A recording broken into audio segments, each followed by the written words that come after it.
Are you navigating the tumultuous seas of the real estate market? Get ready. Turbulent times are approaching, marked by soaring interest rates now hovering around a staggering around 7.98% for a 30-year fixed mortgage. But that's just the beginning. Property prices are skyrocketing, reaching unprecedented heights and making home ownership an elusive dream for many. Discover why the Oracle of Omaha, Warren Buffett, is forecasting even darker years ahead in the financial landscape. Dive deep into the insights of one of the most esteemed investors of our time, as he unveils the economic challenges and uncertainties looming on the horizon. The real estate business is going through a tough time right now because of many different challenges. The COVID-19 pandemic has changed the way we work, with more people working from home, which means less need for office spaces. Also, because more people are shopping online, stores and malls are not getting as many visitors as before. There are also changes in laws and rules that make managing properties a bit complicated. Plus, new technologies are changing the way properties are shown and sold. People are also more interested in living in places that are good for the environment, and many are moving away from busy city centers to quieter suburbs. Lastly, because of changes in money lending rates and the risk of people not being able to pay back their loans, there is a lot of uncertainty in the real estate market. The real estate sector has been going through enormous difficulties recently. Two famous investment experts, Warren Buffett and Charlie Munger, have shared a warning about more tough times ahead, especially for places like office buildings and shopping centers. They say a big storm is coming because many people borrowed a lot of money to buy these properties, hoping that things would get better. Let's talk numbers to make this clearer. Imagine that in a city, there are 100 office buildings. Due to problems like the pandemic and more people working from home, maybe only 50 of these buildings are being used.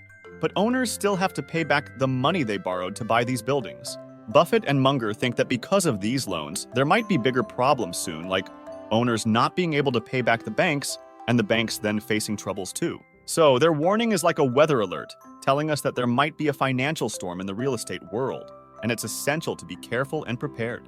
The US real estate market is currently navigating through turbulent waters, heavily fueled by a formidable tide of debt.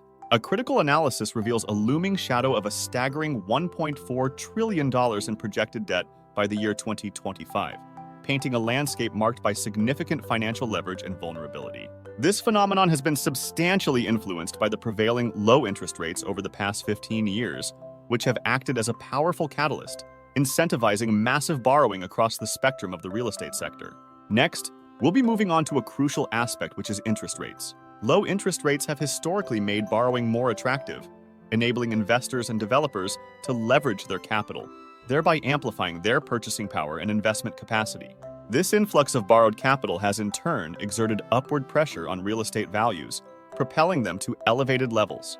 Such a debt-fueled escalation in property values, while seemingly prosperous in the short term, carries inherent risks and susceptibilities. It fosters an environment where the market's foundational stability is intricately linked to the continuity of low interest rates and the sustainability of borrowers to manage and service their debt obligations. Interest rates wield a powerful influence over the profitability landscape of real estate investments, acting as a pivotal variable that shapes the financial viability of commercial properties. In the realm of commercial real estate, loans are often structured with variable interest rates, subject to periodic resets, typically every 3 to 5 years. This characteristic introduces a layer of financial uncertainty and risk for commercial property owners. For instance, consider an investor who has purchased an office building, leveraging a significant portion of the acquisition with a bank loan. The initial profitability of this investment is closely tethered to the prevailing interest rates at the time of purchase. However, as the variable interest rates reset, the investment's profitability horizon may shift.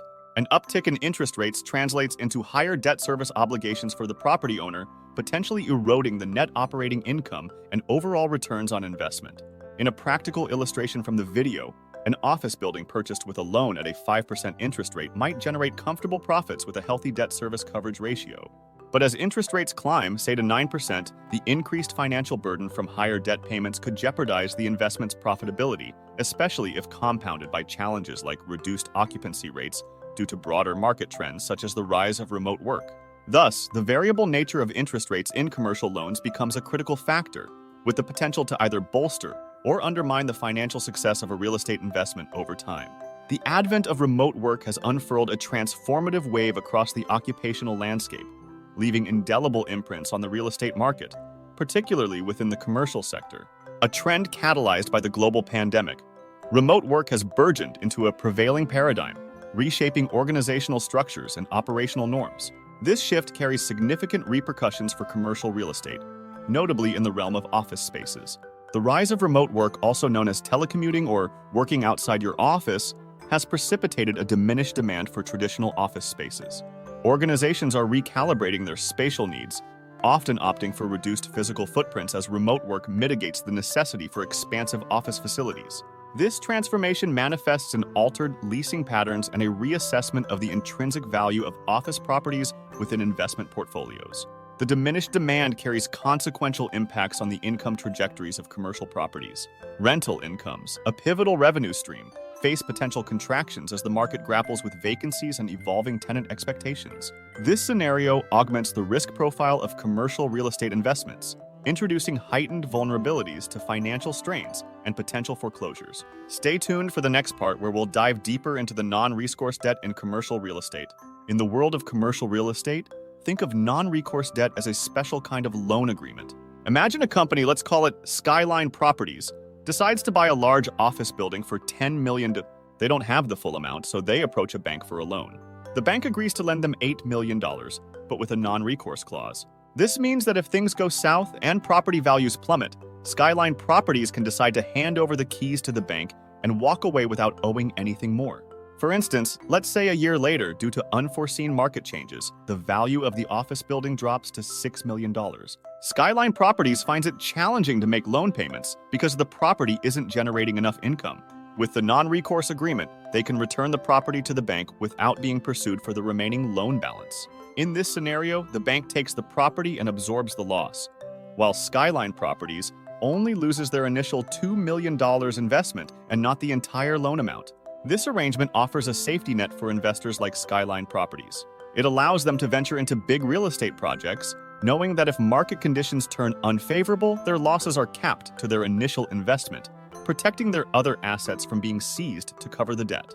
This isn't just a hypothetical scenario.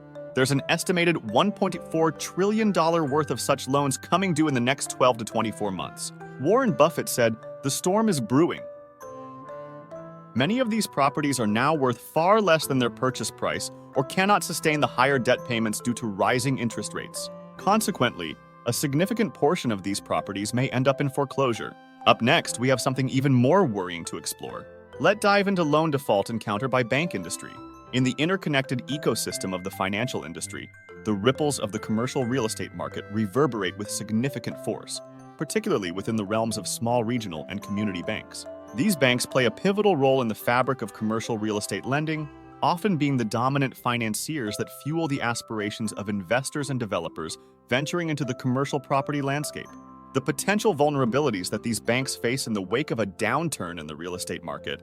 A key concern is the specter of loan defaults. As illustrated in the video, economic uncertainties and market volatilities, such as those induced by the rise of remote work and fluctuating property values, pose substantial risks of loan repayment failures.